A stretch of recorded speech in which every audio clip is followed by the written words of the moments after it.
बिस्मिल्लाहिर्रहमानिर्रहीम। अस्सलामुअलैकुम, मैं हूं सुमेरा सुलेमान और आप देख रहे हैं JNN न्यूज़। फलों और सब्जियों की कीमतों में होशरुबा इजाफा। माह रमज़ान में अचानक कीमतों में इजाफा, लम्हा फिक्रिया।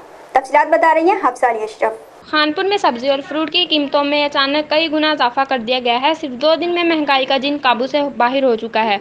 जहां सब्जी मंडी में कीमतें बड़ी हैं, वहां परचून फरोशी इसका बखूबी फायदा उठा रहे हैं और मनमाने नर्क वसूल कर रहे हैं। लेमन 400 रुपये फी किलो फरोख्त हो रहे हैं। यूँ लगता है खानपुर में कीमतों पर कंट्रोल के लिए इंतजामिया नाम की कोई चीज़ नहीं है। दुनिया भर में मजहबी त्योहारों के दौरान कीमतों में कमी की जाती है, लेकिन माह रमजान में अचानक कीमतों में कई गुना इजाफा माशरती रवैयों पर भी एक गहरा सवाल है। कैमरा टीम के साथ हफ्सा अली अशरफ, JNN न्यूज़, खानपुर। बहुत शुक्रिया हफ्सा अली अशरफ। तफसीलात से आगाह करने के लिए। मज़ीद खबरों के लिए देखते रहिए JNN न्यूज़।